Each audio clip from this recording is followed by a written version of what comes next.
বিষ্ণু ইসলামের ইন্তেকাল শেষ, গোসল দেয়া শেষ।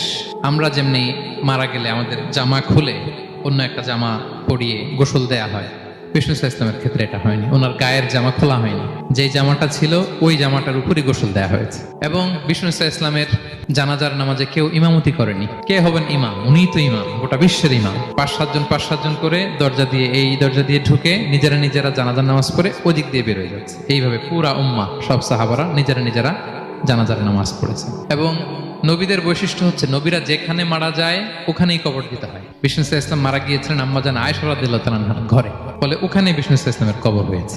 এবং ওই কবর দেওয়ার পরেই, ওই কবর দেওয়া ঘরের ভেতরে আম্মাজান আয়েশা রাদিয়াল্লাহু তাআলা আনহা যতদিন বেঁচে ছিলেন ওখানেই ছিলেন, কবরের পাশে। এরপরে বাবা মারা গেলেন আবু বকর, বিষ্ণু ইসলামের পাশে কবর দেয়া হলো। বাবা আর স্বামীর পাশেই